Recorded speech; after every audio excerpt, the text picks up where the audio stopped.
મારું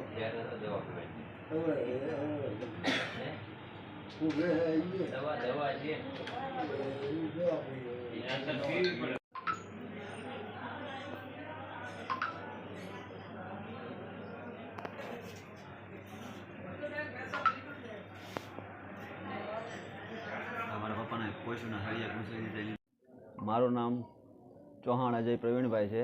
મારું ગામ મઢડા છે.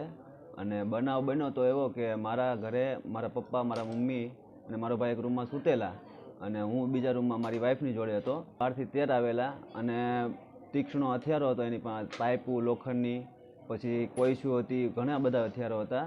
જેથી મારા પપ્પાને માર માર્યો, મારા પપ્પાના હાથ પગ ભાંગી નાખેલા છે. અને મારા ભાઈ બહાર નીકળતા મારા ભાઈને પણ લગભગ નહીં તો 5 થી 6 જણા બીજા મારવા માંડ્યા. મારા ભાઈનો હાથ ભાંગી નાખેલો અને મારા દરવાજો તોડી નાખેલો. એ લોકોએ મારા વાઈફને મારેલા, મારા વાઈફને બહુ મારીને બહાર ઘસડીને લઈ ગયેલા અને મને અંદરને અંદર મૂંઢઘા મારેલો અને મારા પગના ફ્રેક્ચર કરી નાખેલું છે. મને બી મારેલો. પ્લસ કે એ લોકો બધાને હું ઓળખું છું.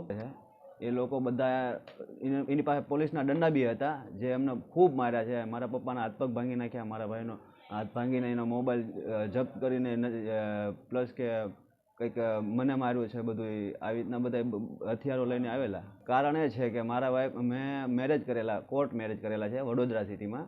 અને કોર્ટ મેરેજ કરીને અમે સિહોર પોલીસ સ્ટેશને રજૂ થઈ ગયેલા કે ભાઈ અમે કોર્ટ મેરેજ કરી નાખેલા છે. અને એ લોકોએ જાણ થતાં કે ભાઈ આ લોકો આવી ગયેલા છે.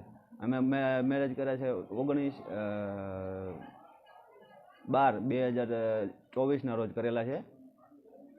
આ બાબતે તમે પોલીસ જાણ કરી છે, પોલીસને ફરિયાદ કરી છે, શું કહેવામાં આવે? હા, પોલીસને જાણ કરી છે પણ 24 કલાક ઉપર થઈ ગઈ છે. આજે મારી વાઈફનો કોઈ પત્તો નથી ચડ્યો કે નથી કોઈ જાતનું એ લોકોની ધરપકડ કરેલી. તો હું એમ ઈચ્છું છું કે મને પ્લીઝ જલ્દીથી જલ્દી મારી વાઈફને મારી પાસે પહોંચાડે, અથવા તો મને કોઈ પણ એનો પ્રૂફ આપે કે ભાઈ છોકરી જીવતી છે કે મરી ગયેલી છે.